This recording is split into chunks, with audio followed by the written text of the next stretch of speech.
I'm good. Did you miss me? I did a lot. A lot.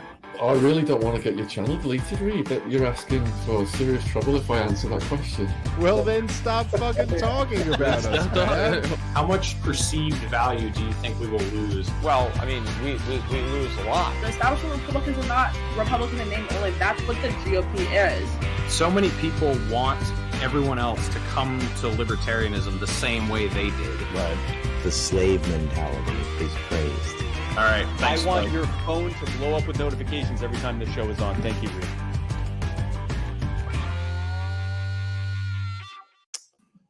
Hello, everybody. Thank you for tuning in to another episode of The Naturalist Capitalist. I hope you're all having a great weekend. I've got a return guest on the show this evening. Although if you're just a YouTube subscriber, you might not have seen him because he was on the 8th Four Horsemen and that got taken down. But it is still up on Odyssey, and I think I have a 10-minute clip of it on YouTube that'll link you there. That was an interesting discussion, but wanted to have him on alone so I could just talk with him because that was kind of a crowded conversation. It's DJ Thermal Detonator, or Nelson is his name, but that's what he goes by. Nelson Martins, but yeah. Yeah. So how you doing tonight, man? Good. Thanks for having me on. Glad to be here. Yeah, for sure. So why don't you tell us how you got into all of this? What I don't know if you were interested in politics or anything before this happened, but what put you down this specific avenue of research?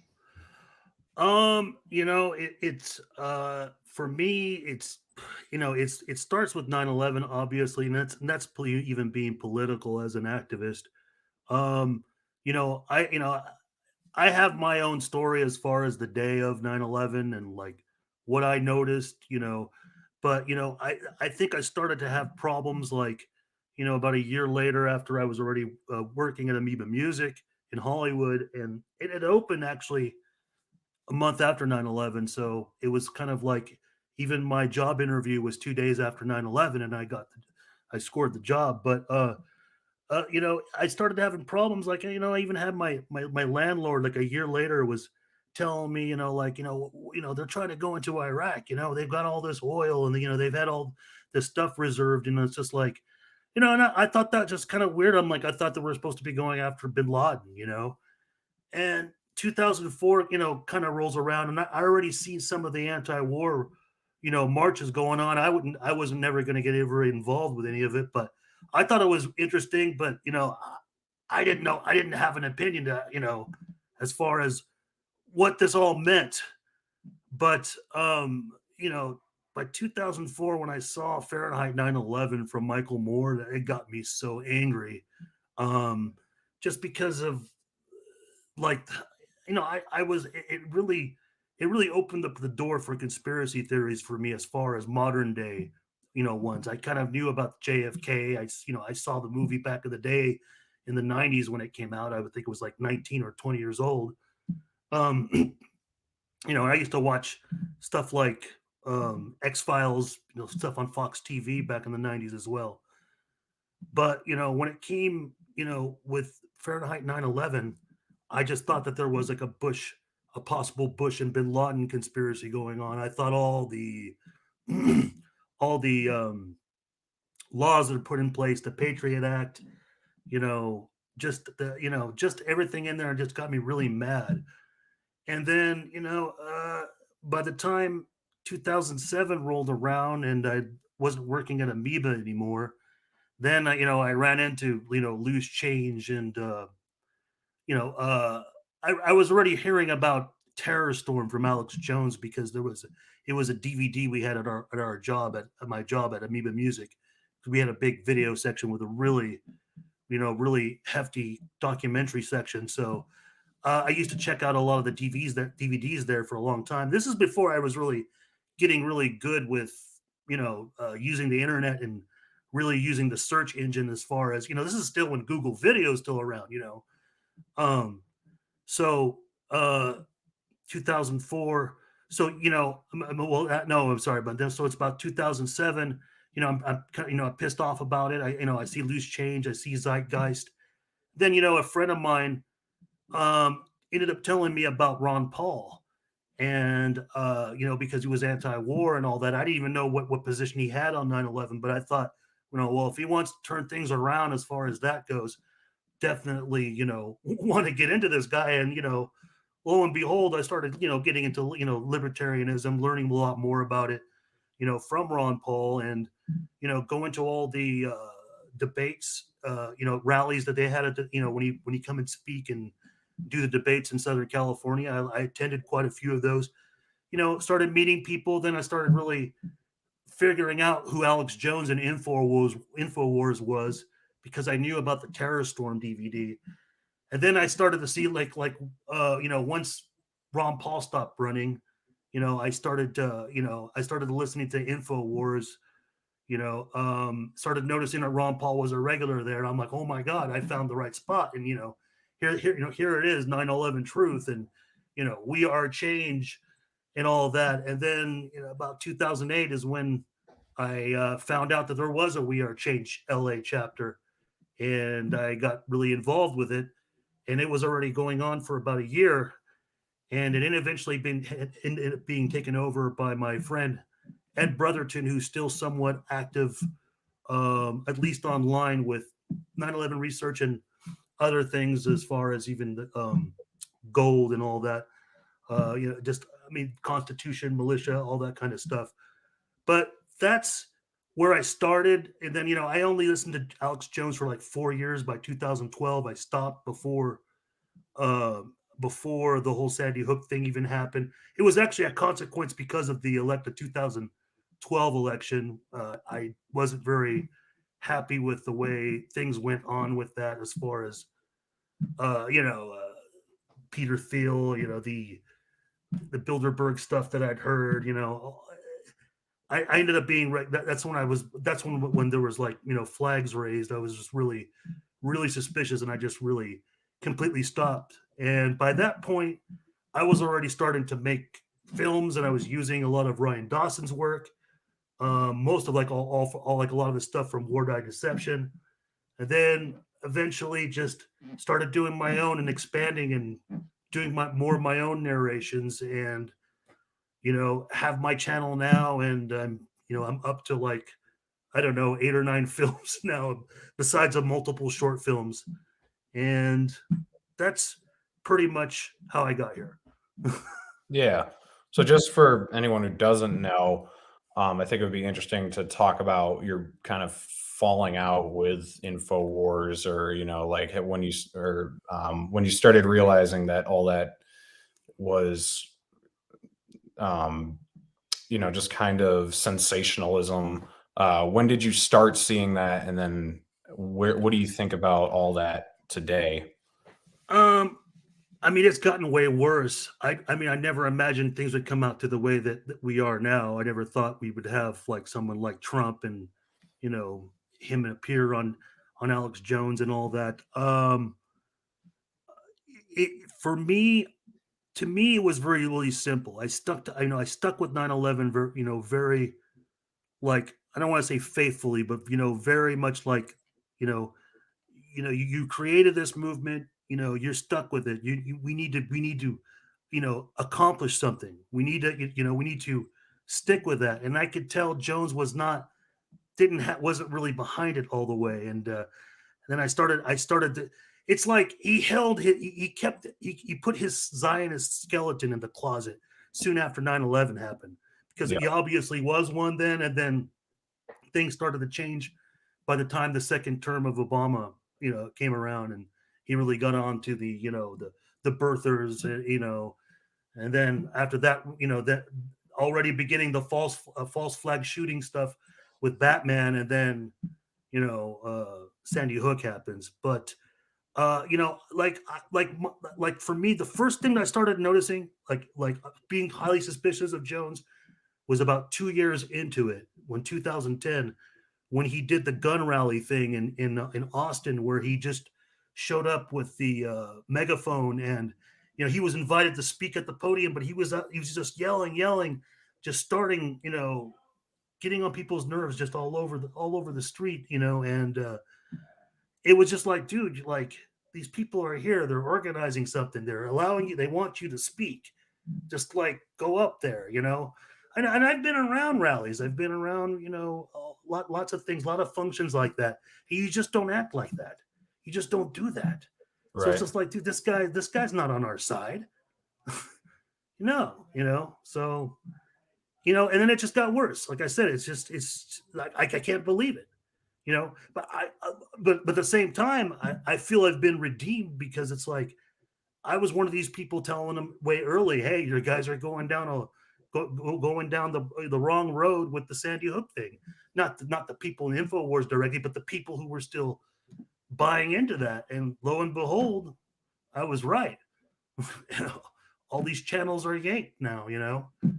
And it's just gotten worse and worse now with big tech. Yeah, what I think is weird is it doesn't really seem to be a sliding scale. It seems to kind of be complete craziness, and then like you, Adam Fitzgerald, Ryan Dawson, you know, you guys are all kind of on the same page, and then everyone else is like, it's like crazy stuff, and it's just there doesn't seem to be much in between. Is that accurate, or am I seeing that wrong? As far as in between on what? Just between, like, I mean, it seems like if you buy into the 9/11 conspiracies, most people just kind of go full bore with it. You know, it's like fake planes, you know, there were no hijackers. Like they just kind of tend to buy all of that. It doesn't really seem to be like some people are like, well, I don't know, this seems kind of weird, but you know, it seems to be like a really big divide, I guess. It's turned into a divide, but the problem is that all the people who, you know, established themselves in the truth movement, they all started with this whole thing with no plane hitting the Pentagon, questioning if there was hijackers or not. And that's still stuck on the old films. And people classically always go back to that. They always think about when I saw Loose Change or when I saw Zeitgeist. And I even tried challenging Peter Joseph about it on Twitter. And he just said, he just kind of like, oh, nobody cares about 9/11 anymore. So what? You know, he was trying to he made some comment about, you know, making fun of Alex Jones and distancing himself from crazy conspiracy theories. And I'm like, well, dude, you still have those crazy conspiracy theories in Zeitgeist. You still say no plane hit the Pentagon. You still say all this crap, you know. And, you know, that's like I said, they established themselves. And unfortunately, it's got that stigma still. You know, people still think truther means, you know, this whole no planer standard. And that's what we're trying to wipe away. That's what we're trying to either divide, you know, separate. Yeah, I'm very divisive over that issue, and I think it ultimately does matter. You know, as far as like no matter what people have their problems with what happened to the World Trade Center, that's just one part of the cover up. It gets deeper when we go into the hijackers. I think you already know that yourself. Yeah. Yeah, I mean, what's weird is it's basically a religion, right? Like you've established truth and then you hold that truth regardless of what information you come across. Which I think is interesting because, you know, you, Ryan, and Adam, you guys are all atheists like me, and that does seem to change the way people process information a little bit. You know, like I've always thought, to be an honest observer, you should be agnostic as to what the truth is. You shouldn't try to be saying like, well, I really want this thing to end up being true, and I'm going to go through all these situations and just only look at what lines up with that. Like if you really want to figure out what's going on, you should have no idea about what is real and then base reality off of what you can actually sift through, I guess. Yeah. Yeah. I mean, for myself, you know, yeah, I mean, I've told people before, I'm like an atheist from Monday to Tuesday, and from Wednesday to Thursday, I'm an agnostic, and then from Friday to Sunday, I'm a deist. But there definitely seems to be something there as far as the people who are more religious, religious right. You know, the problem is that Alex Jones had shaped this whole thing, like basically, seeking 9/11 justice was basically battling the forces of Satan. Right. That's basically what that's why he has this whole globalist shtick. with Endgame. If it's this complete nonsense. Just there's no. I just don't. I mean, look, I'm not for vaccines and stuff, but I mean, some of them you need, but I have a different opinion as far as what's going on now. But Yeah. this whole thing of this, I just don't buy it. This whole one, this whole one world system, no. There's too many. There's too, yeah, too many egos, too many out there. Sorry. Yeah. No, I hear you. Well, let's get into some of your specific content. I just watched 2 of your videos over the last couple of weeks. I watched the explosions on the George Washington Bridge video, and then the inside job Boston Logan Airport one. So let's start with let's actually start with the Boston Logan Airport stuff.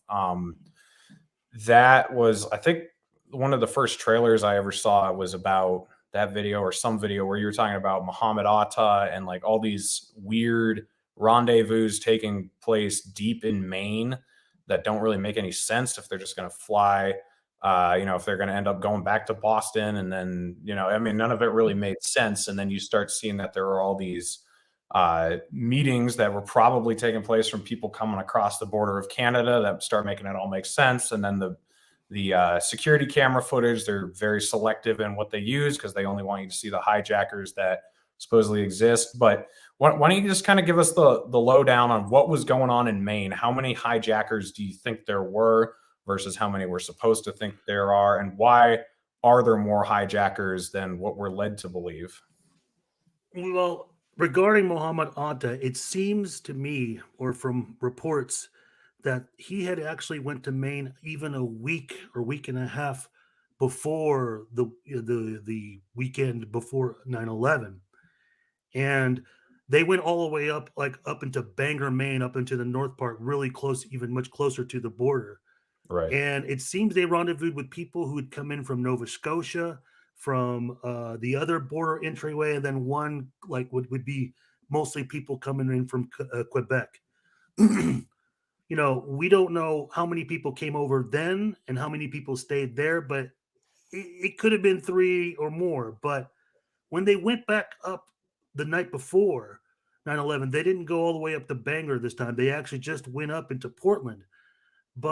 And they went by themselves. It was Mohammed Atta and Abdulaziz Al Amari. I don't think there was anybody else driving when they went there, but there are some cherry picked security video with them going to a gas station before reaching Portland. Besides more cherry picked videos, like you don't have a full video. It's very select images of them shopping at Walmart. Like they don't have another security video from a bank teller they went to, because they went to 2 bank tellers. There's a drive up one they went to there, and there's no video of it released. So what could have happened there is the weekend before they may have met with more people who had crossed over, but it seemed like there were at least 2 accounted for ferry boats coming from Nova Scotia once the week before, and then the following week again. And this one, they have ferry boats that also go straight all the way into Portland from Nova Scotia, as well as the ones that go straight into Bar Harbor, which is near Bangor. So, I don't know who was staying with them, but it seems like there were more people staying with them at the hotel in Portland before they take off to Jetport, Maine. And maybe those other suspects took off before an earlier flight, or it could have boarded with them, because there's an incomplete list of names on the passenger manifest for that charter flight. So it's really, really, really suspicious as far as why they would cover up all these additional suspects, all these other people. But then, as you come to find out, which I point out in my film, well, there were more planes at Boston Logan that were supposed to be hijacked. And that opens up a whole door as far as the other airports as well. But just as a focus on Boston, Massachusetts, there may have been at least 5, maybe even more planes that they were intended to target. And these people that these people that came crossed over from Canada, and there's others that came across, late minute, I even from Florida, possibly as well as, this is all part of the cover up, and what I try to explain is a much bigger operation than what we're led to believe. So the reason for going to Portland in the official narrative is that it was less scrutinous as far as security goes, right? For the hijackers we got through. That's the story, but it's not true. That's what some people's opinions, but there's no official conclusion why they, reasoning for why they went, to avoid more, security. Like what for? I mean, they made themselves go through more security going twice, doing that. And then you're also pushing it, you got to make that flight on time. You never know what's going to go on. So that's why I say, look, there's a lot of backup planes that could have happened. They didn't happen because of the FAA, grounded all flights. But in some of these circumstances of additional planes at Logan, some of them didn't get hijacked because the rest of the team didn't board the flight. Either they chickened out, had some technical reason why they weren't able to get on the plane. But yeah. Yeah. So there was a part in your video about Mohammed Atta where his father is saying that he got called 24 to 48 hours after September 11th attacks. So what is your personal opinion on Mohammed Atta? Do you think he did pilot the plane, or do you think he was on the plane, or do you think it's a Ziad Jarrah situation where he might have ditched last minute? And then there was also, correct me if I'm wrong, but I felt like it was alluding to the fact that he could have been an Israeli agent too. But just what are your thoughts? What do you think is possible there? And I think it's important to tell everyone, like, I'm speaking for myself here. I am not an expert in this area, especially on this news stuff I've just uncovered. So I just want to hear your opinion. And I know that you're also operating out of a lot of speculation on some of this stuff too. So please, nobody take anything that I am saying here as fact. I find it interesting, and I want Nelson to present the information and, tell us what he thinks could have happened. But that's kind of how I'm viewing all this stuff. So now, Mohammed Atta, as far as what his father said, yeah, that's possible that he was alive afterwards. But if that is what happened, then that would mean that there had been two Attas operating on 9/11, coming in for entering a different way. And the reason why there's a evidence for us is because there's multiple times in the timeline of Mohammed Atta where they say he's somewhere else, and then there's reports of him literally being somewhere else, like even out of the country, or just way too far away, states away, and that's possible. Like Atta may have been the second Atta. Like, I think the real Atta is the one we see in Portland, Maine. I think that's the real one. It could have slipped off into another plane when he made it to Logan instead of boarding Flight 11. But if there was a second Atta, he might have been in Maryland the day before, which there's also problems with Marwan al-Shehi, the Flight 175 hijacker that I point out, because he's witnessed at Dulles Airport on September 10th, the day before, having unrestricted access of Dulles Airport in a United Air Workers ground uniform. He's witnessed it by an employee at Dulles Airport. So, Marwan al-Shehi is Mohammed Atta's closest associate and all that. So there might have been a second one there, and then he rendezvoused however way they got to Portland on 9/11 to board the flight. Now, how Mohammed Atta, or whichever Mohammed Atta, whoever hijacked and piloted Flight 11, how they boarded the plane, this I do feel confident in. It's speculation, but there's good reason to believe that this happened. But he boarded Flight 11 posing as a pilot taking a jump seat ride, what they also call dead setting. Is I guess there's a pilot share, or if a pilot needs to be somewhere else in another airport to fly another flight, they either are able to get this as dead revenue, so they're able to actually fly in the pilot seat, because some of these cockpits usually have one or two extra pilot seats in the back. And Mohammed Atta, there were three other occasions. Well, no, I'm sorry, two other occasions where he was seen, taking a flight in a pilot seat, and even at one time at Jetport, Maine, 3 or 4 months before 9/11. And the reason why there's also to believe that this also occurred with Boston Logan is because an American Airlines pilot who had flown into Boston from LA, she had seen someone who looked like Atta, halfway dressed up, basically in a pilot uniform with a cheap pilot bag, and he ran up to her and said, "Is this your flight?" Like, basically, and she said he was really rude and says no, but the way that he approached her, he says it seemed like he was looking to ride on a jump seat. So, and the other problem with that is that both flights, when they take off from Boston Logan, they don't take off. They're not taking off the correct route.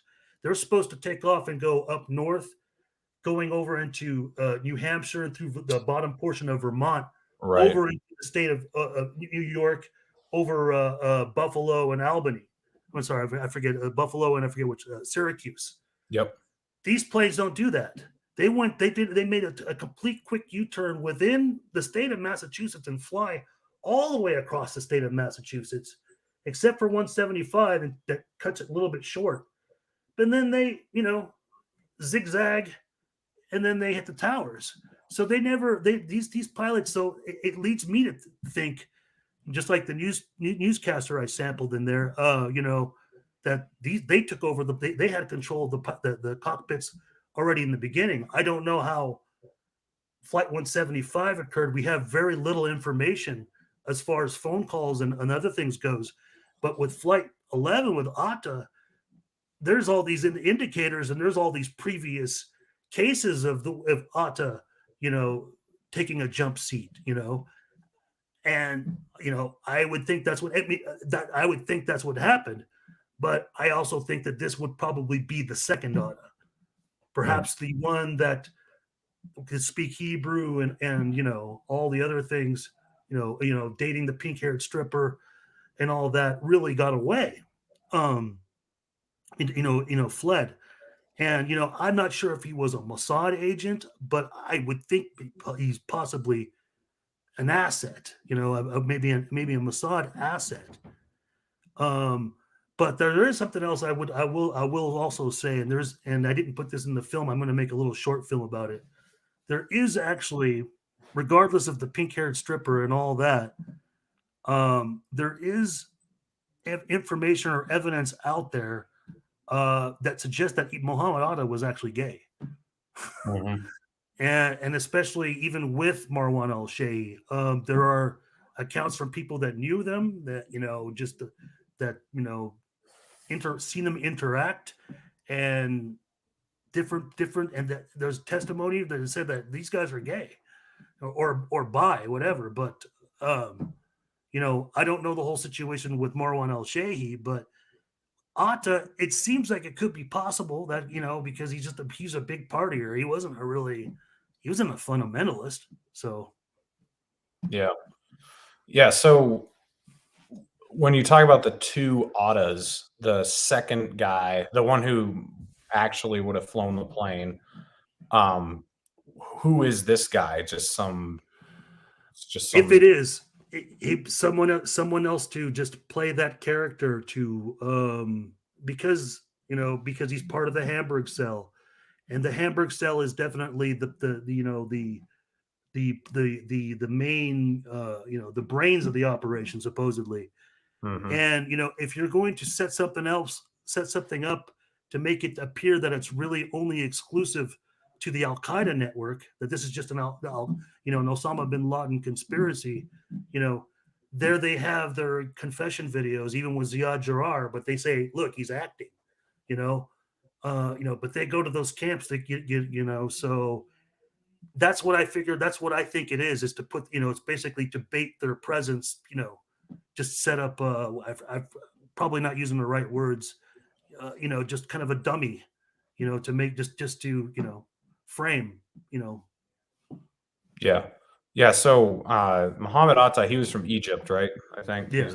And he joined Al Qaeda because of the Israeli occupation of Jordan. Isn't that right? Isn't that the official story? Or That's something I've heard. There's Mhm. there's multiple things. There's too much conflicting information when it comes to Atta.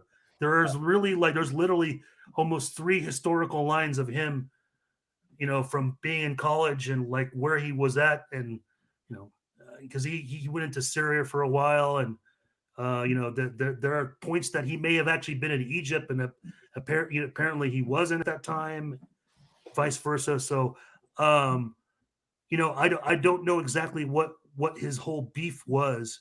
You know, it's kind of been portrayed in other things, but his father was pretty hostile about certain things. You know, he made it. You know, he was pretty clear.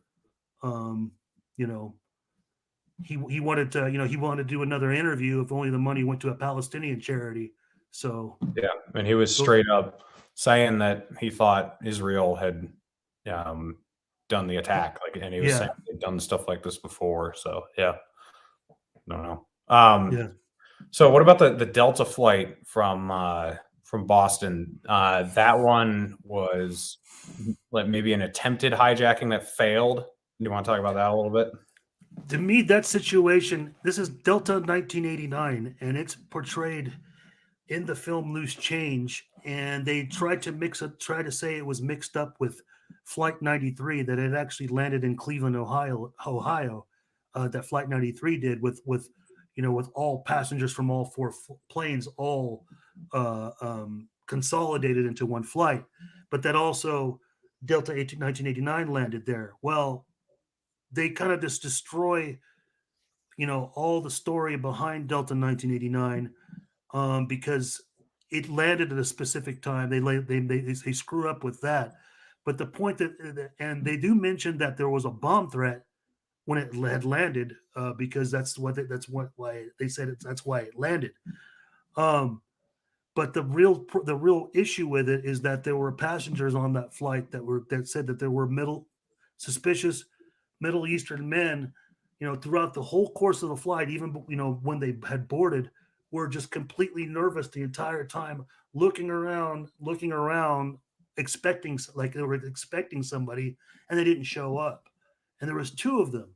So it's possible there may have been one other, you know, operative that was supposed to, you know, 1 or 2, however more, because we got to remember when we talk about Flight 93 and Ziad Jarrah likely not being on there, then we're talking about, well, there's a team of 3.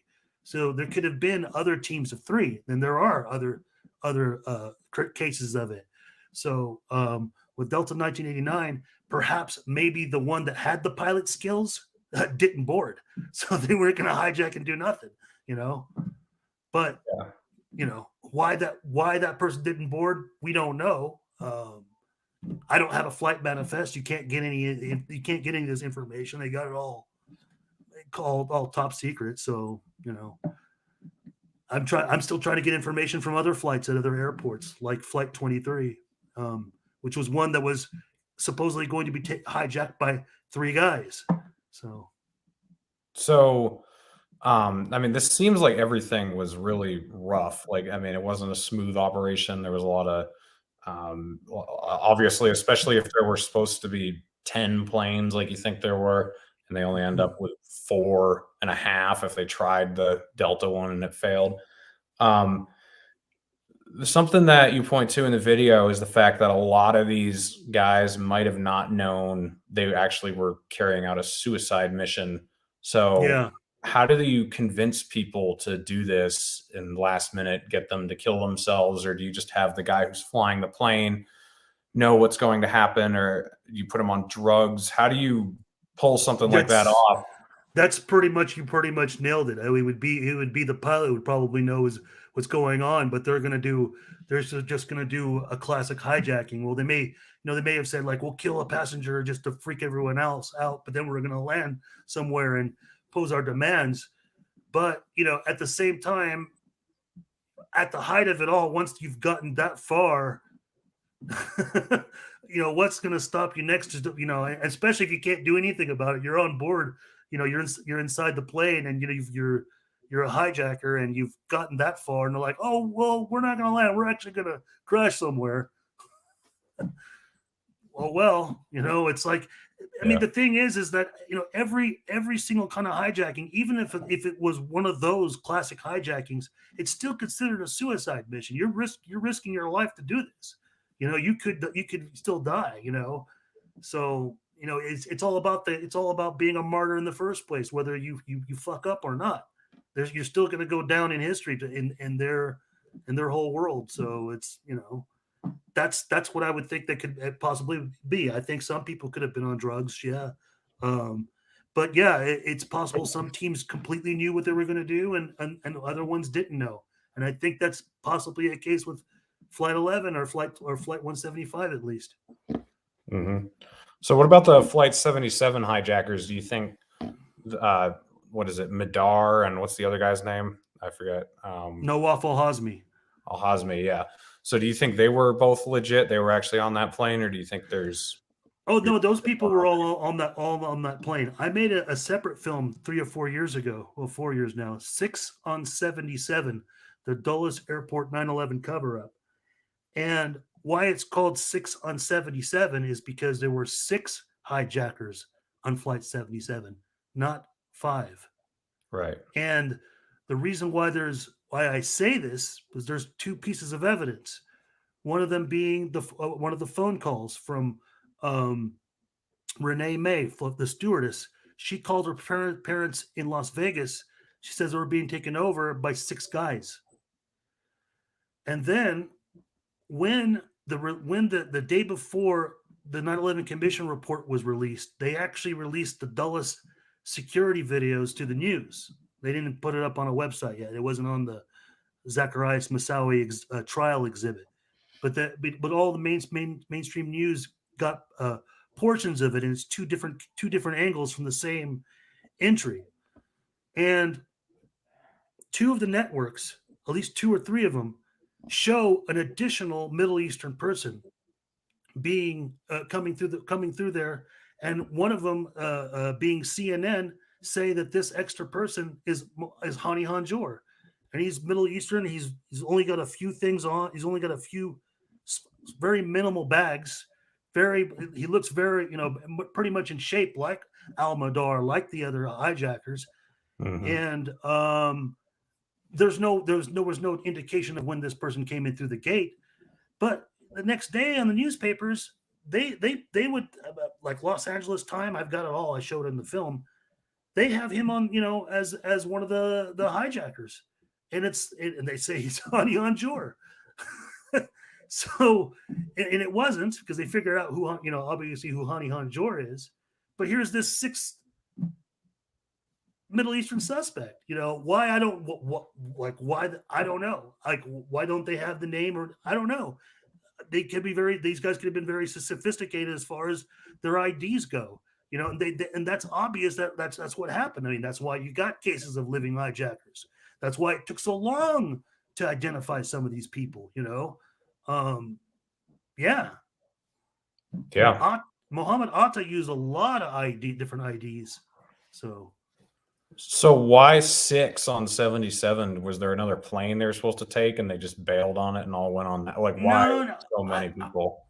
I think because it's DC, and look who was all on board. A lot of military people. You're gonna want a big team for that. They definitely want a strike. A DC, a government building, especially the Pentagon. I think the second target would have been CIA headquarters. Then they really wanted to give that message, but they did that. But at the same time, that does not mean that Dulles Airport wasn't going to have other planes hijacked from there, because there seems to be some reports indicating that. And separately from all of this, if anybody wants to see for themselves, I actually did acquire some unreleased security video from Dulles Airport, not just from 9/11, but from the day before. And when I say the day before, it does pertain to this claim I had mentioned earlier about Marwan El-Shehi being seen at Dulles Airport. And I've got some security videos that seem to be indication of some of the employees reacting to a circumstance like that. But point being is that I've gone through it all, and it's not all the videos. It's a very select few, and it was I got it through National Archives. Kind of was really hard to get, actually. And it seems to be a bundle of videos that was submitted to the DC Airport Bureau. There was some generic name like that, but it's only 13 videos. And on some cases, like I've even got security videos at the other gates, and it seems the videos I've got, they cut it. It's like it's edited, and it's like when certain people are starting to walk right in, like people that I think, these guys could be suspects. They look like they're also from the Pacific Islands. They look like they, so I've actually looked much more in depth as far as that goes, but it's only available on my Patreon. So. Gotcha. So at Logan, some of these guys had ramp passes, right? So they could actually go out to the tarmac and where the plane's getting ready and everything. Was that just at Boston, or is there? That's going to be all the airports. They had everything. All the airports. They had IDs. I mean, yeah, and that's just unrestricted access. I mean, yeah, these people posed as, in some cases, they knew people that were working in the airports, or they worked for them directly. Yeah, they had all that stuff. Yeah. So what level of oversight do you think this is? Like what I know you basically implied that what happened at Boston Logan was insider information, like they knew it was taking place, but what level of knowledge are we talking here, do you think? No, knowledge from who? As far as the conspirators themselves? Yeah, like who actually knew? I would think this is what I would think. I would actually assume that all these hijackers, like the main ones that we focus on, they were familiar with multiple airports. Like they were able to fly into other ones, like pretending to be employees.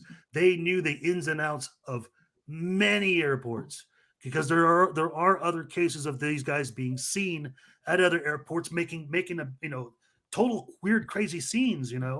Like James Woods, the actor, seen him. Flew with some of them, weeks before and all that. I've heard cases, yes. So yeah, these guys had access to multiple. That's all they did. They never stayed anywhere. They're always just stay for a few days. They just travel. That's all those guys were doing. Just getting used to everything. Yeah. So what I'm asking is, was there administrative knowledge within the airport that this was taking place, or do you think that they were just really good at what they were doing?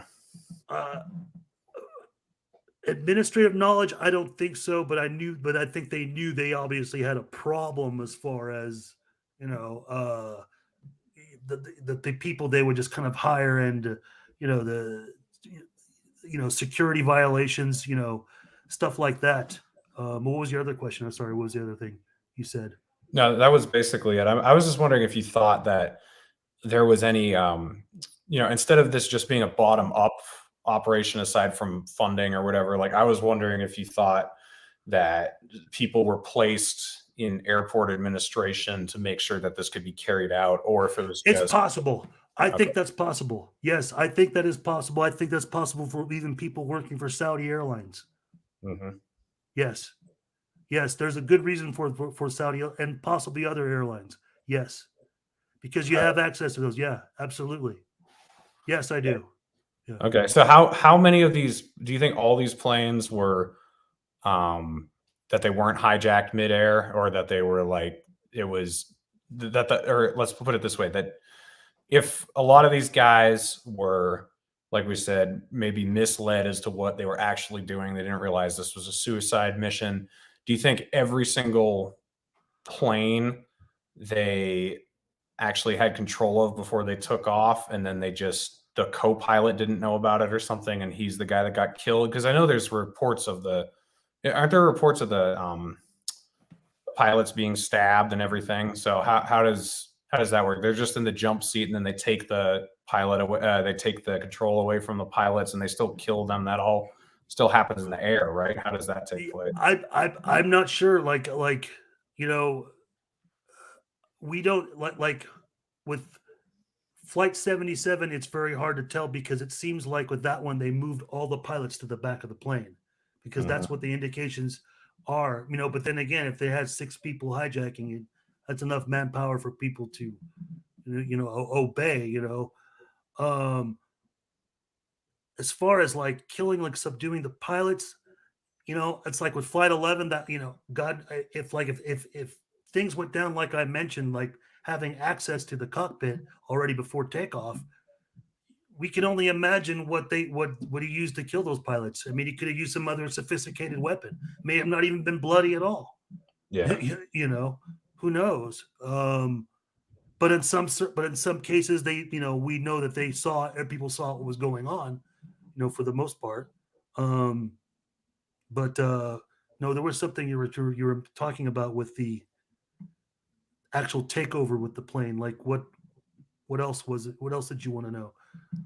No, that was basically it. Like how violent of a transfer of power for the plane there was, because what we're basically led to think is that there was pretty low security because nothing like this had happened before. And then they just pretty much opened the door and then just killed the pilots, right? So there might have been a little bit more intricate of a transition there because they were insiders already. Is that kind of what you're saying? Yes. Yeah, they knew ins and outs and everything. I mean, too much. And we know there was like dry runs. I mean, like look at that situation in 1999 with those 2 Saudis that were on a flight from Phoenix to DC. And in mid-flight, they opened up the cockpit door and went into the cockpit while it was flying. While they were flying, they're like, "What the fuck are you people doing here?" And when they landed, they even took photos of these guys. But I'm sure they were questioned and all that. But they turned up to be, from the Saudi government admitted to it that it was like a dry run test already. Basically seeing what they could do. Yeah. I mean, and that's what we know happens with Boston Logan, because Atta has seen numerous times at Boston Logan, in the months ahead, and they had access to the tower, to the communication tower. I mean, if you can get all the way up there, I mean, come on, you're gonna have access to the whole thing, Yeah. So let's shift gears here a little bit. Let's talk about the moving company, and the dancing Israelis and all that. So Ryan's told me there's I think he said there's more than 2 witnesses to the dancing Israelis now. I only know of the one. Do you know of any more than just the woman who was looking with her binoculars at the towers? Or there's supposed to be others.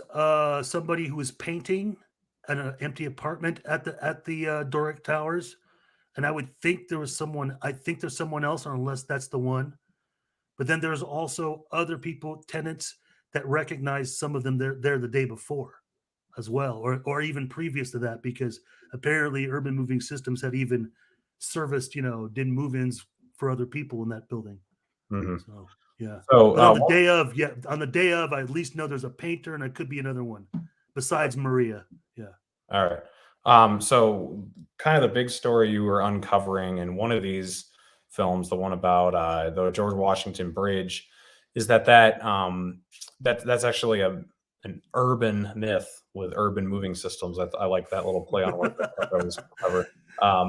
But it actually wasn't stopped on the bridge, and it also wasn't full of explosives, and that was all actually figured out within the same day.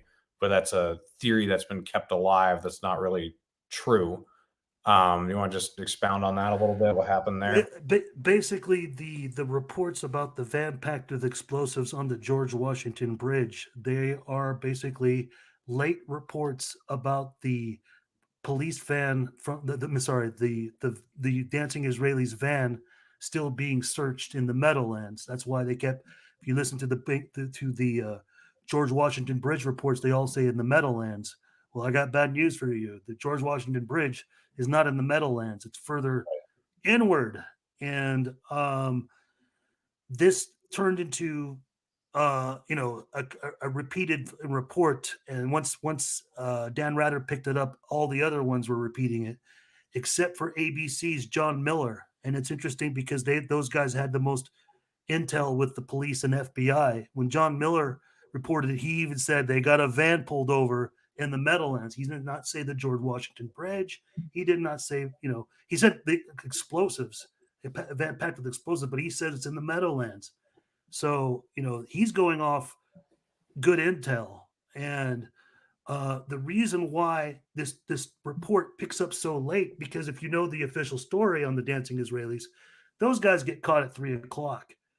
But when when they go through all their, the process of the police, they're apprehending them, the reactions, and the bomb sniffing dogs, at 5:30, they close. They basically close off the surrounding area, which where they were pulled off at was just a few hundred feet away from a river bridge. So this is why we think this is this is raw information. Basically, maybe the police, when they were apprehending them, they're like, hey, we're getting close to them. They're getting near the bridge, And also at the same time, the police bolo said, hey, looking for this van. They could be targeting the George Washington Bridge. Because then they always knew that was always going to be a potential target. Because if you know anything about the 1993 World Trade Center bombing, it's not that hard to figure out. Right. So at 5:30, they're closing off the bridge, obviously, but they clear out the surrounding area, which includes the hotel that was near, and that was also near, I forget which football stadium. It's torn down now. They got a new one now there. But that's at 5:30. And the photos that we all see from ABC of the Dancing Israelis van in the distance, parked over to the side, and some of the police on top of the squad car that's in the distance, that's a photo taken from somebody staying at that hotel, because they told everybody in the hotel to clear out of the area. So you got to wonder, like, why would you stay at a hotel, on 9/11 and take a photo of some pullover scene? But that's why you would, if you're being told this guy might have a bomb, explosive, whatever, and get the fuck out of here. So, somebody took that photo. Those are those photos you see of the white van in the distance. Here's the thing: they had the perimeter closed off all the way until 10:00 at night. So by 10 p.m., that's when those news reports start to come out about a van packed with explosives, because they've got the streets closed off. They're still doing an investigation. Marsha Kramer's basically the CBS newscaster that started this whole theory. She's basing it off like rough information, like, hey, they arrested these guys, and it's like, it's a big score, it's a big fine, because that's, you're sticking to the bolo. We know why they're being searched for, because they were acting really suspicious at the Doric Towers and whatnot. So Marsha Kramer probably picked up part of the bolo, maybe. But the thing is with CBS News, CBS 2, Marsha Kramer, their normal police sources were always Port Authority. And they weren't getting this information from Port Authority. They were getting this information directly. It was coming secondhand from the police. The reason why they weren't getting any information from Port Authority like normally is because Port Authority offices were in the World Trade Center. They were destroyed. So she wasn't getting the best police intel either. So that's why, like when I point out in my film, the explosives on the George Washington Bridge, you see Mary Garofalo, the Fox News reporter, who's the second reporter reports about the GWB incident, besides Dan Rather following on Marsha Kramer. And, she's very specific. She says at 5:30, they pulled over at 5:30. That's when the vans are, that's when the surrounding area is being closed off. And She says it's only 3 guys, she's very, and then But here's the most important part: is all these reports were then later retracted. They said it was a van, but then an hour later, they all started saying, "Oh, it's not on the GWB, but there are arrests." Yeah. Which is why we had the dancing Israeli story. This is why everybody was reporting this all the way into the late evening of 9/11, a van packed with explosives. So, when that story got buried, somebody had to, somebody wanted to find out why did they mess up so bad? And this is why we got the story in the next day in the Jersey Record. Yeah. So it's almost the classic bait and switch that you're always, you talk about with the no planes at the Pentagon. If you have no plane at the Pentagon, you don't have the hijackers financed by the Saudis. So if you have a truck full of explosives that they're going to blow up, why would you have the guys taking pictures? What happens to the pictures that you take of the planes hitting the World Trade Center if you just go blow yourself up, and I don't know, it doesn't, if they're rejoicing or whatever, it doesn't make a lot of sense. Yeah, it's too risky. The problem is that it's mixed in with the GWB. It's mixed in with the story with the van on King Street, with the mural and all that, which is legit. There are reports of another van, people calling in saying there was another van by the Newark airport, some Arabs mixing some junk or whatever. That could have been BS, but that they were doing something all the way that late in the evening, that there was follow-up attacks that late.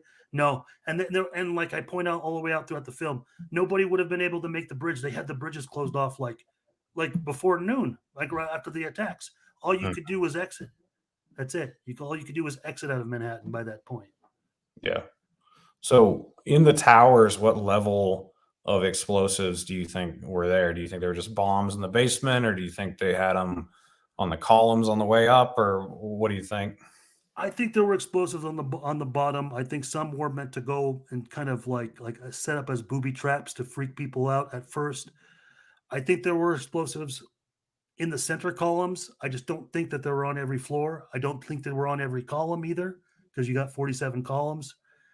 And I don't believe that the exterior columns were put in explosives. I think that's just all falling in, bending outwards from basically weakening out the center as soon as you get the center weak enough.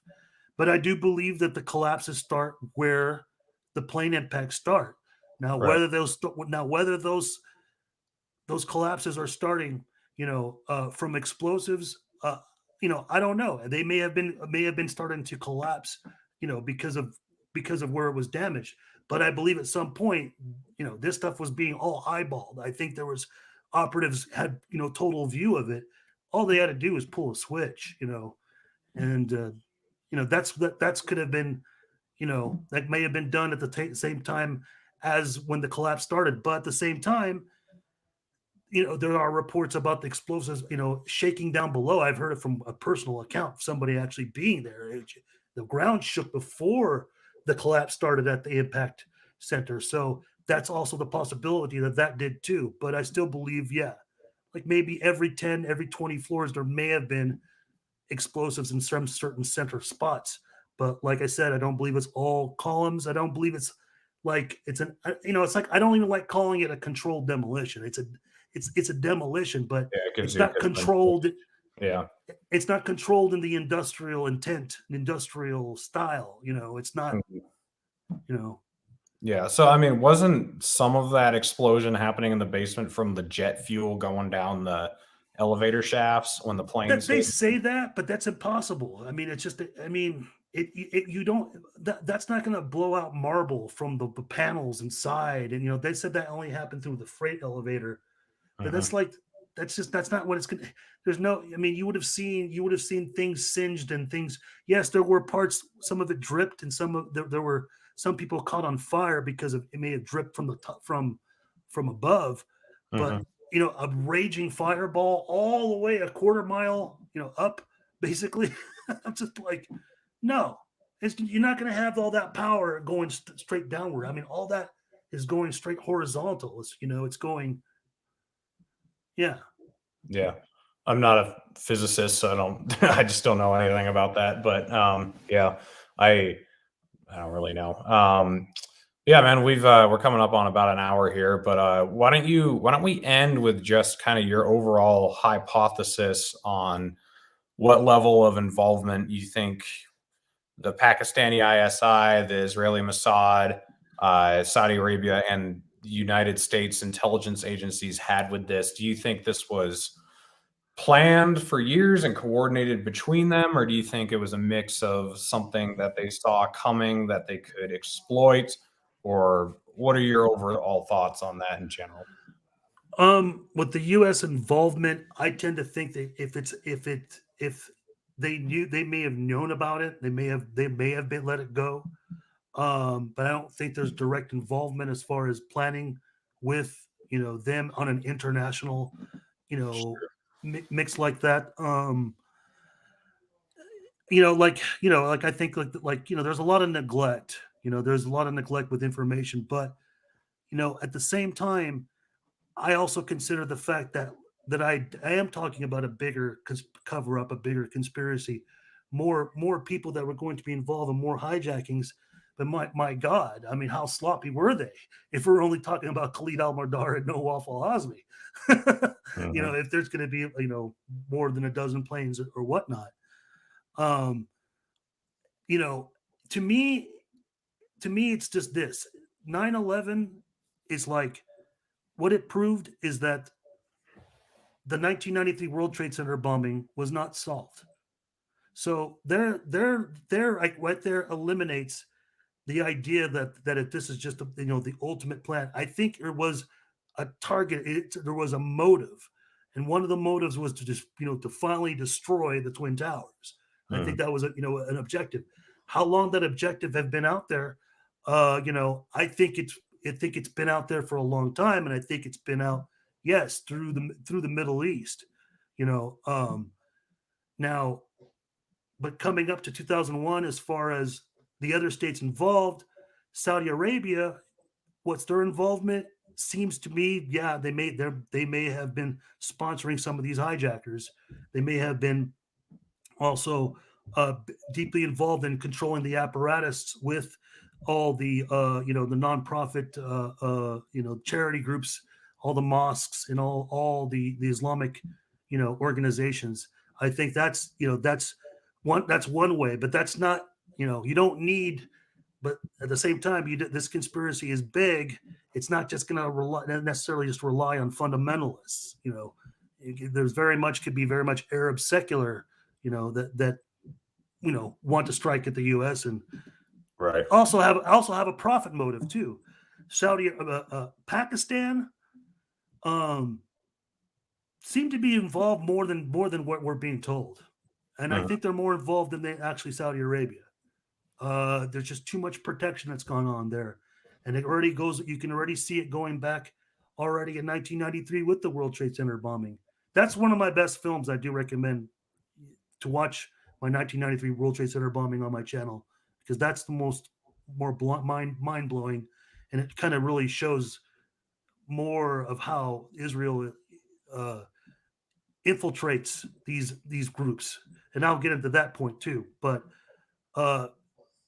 Pakistan, with 1993, it's just that we know that there's always that relationship going back with the ISI and the Mujahideen, Osama bin Laden. It seemed they protected Osama bin Laden, obviously, So, yeah, and I think that's kind of a big insult. And I think, I think there should be a lot more pressure put on that as far as victims' families, from 9/11 suing, or, we shouldn't be funding people like that, doing business with people like that, with countries like that. But Israel, how is Israel involved?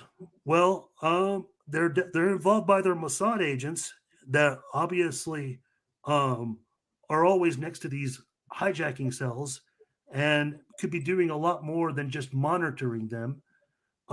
They don't seem to warn us when these things, are about to happen, but they seem to be involved in more greater depths than that, because they do infiltrate these Al-Qaeda cells. They do have their assets. There are multiple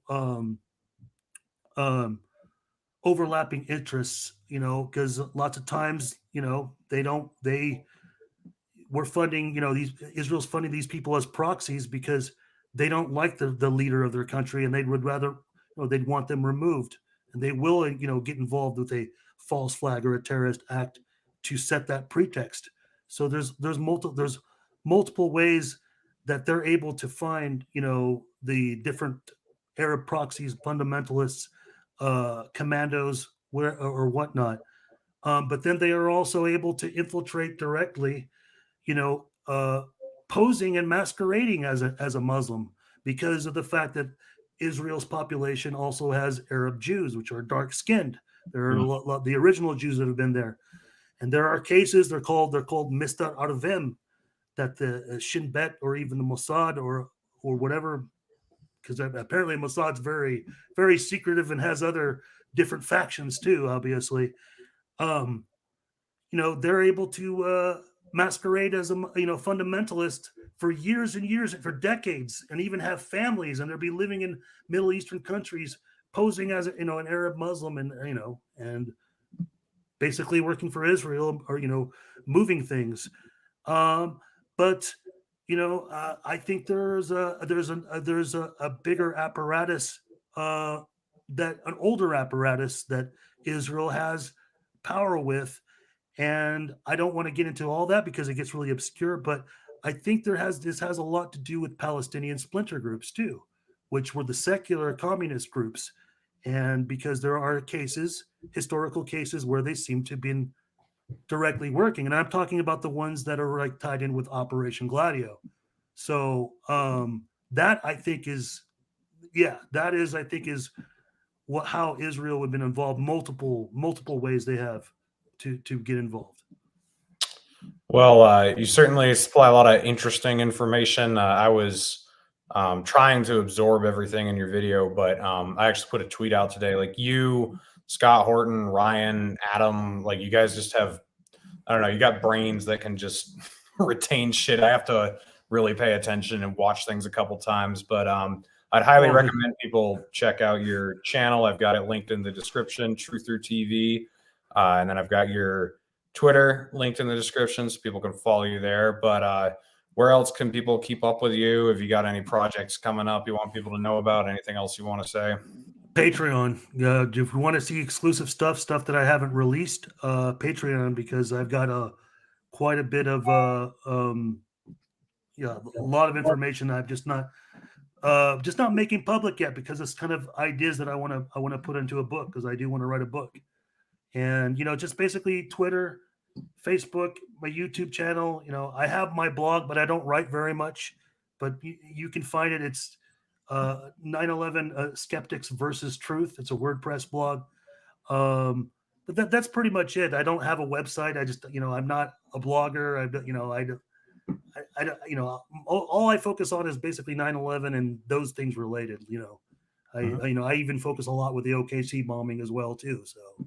And and definitely the 1993 World Trade Center bombing. That's one of the ones I put a lot of work in too. Yeah. Well, I'll certainly have you back on again. You guys have I wouldn't say reignited, because it never existed before, but you've ignited an interest in me in this stuff, because I used to not pay attention to it at all, because some of this stuff, if you start talking about it, people just write you off as a kook or whatever. But you, Adam, and Ryan, I'm really impressed with I don't know, I don't know how much of it, kind of like you guys, I don't know how much of it is going to end up being true or whatever, but it's very interesting. And I think you guys are approaching it from a position of humility and trying to figure out what actually happened, not just kind of being fantastic and exciting and, as flashy as possible, like other people who talk about this stuff. So, yeah, guys, go check him out. Go subscribe to him. Follow him on Twitter. I don't know when I'm going to be live streaming next. I think I have Buck Johnson coming on this week. It's either this week or next week. I forget. But I am doing a couple interviews. I think Top Lobster's coming on at the end of the week. So stay tuned. If you haven't subscribed to the channel yet, please do so. Follow me on Odyssey. And I've got all the links in the description. You can follow me. And thank you, Nelson, for joining us again. Thank you, Reed, and I appreciate it. And hey, I'm the same way, man. It takes I gotta watch these things a lot too myself to let this sink in. You know, I'm the same. So no, don't feel bad. All right. Cool.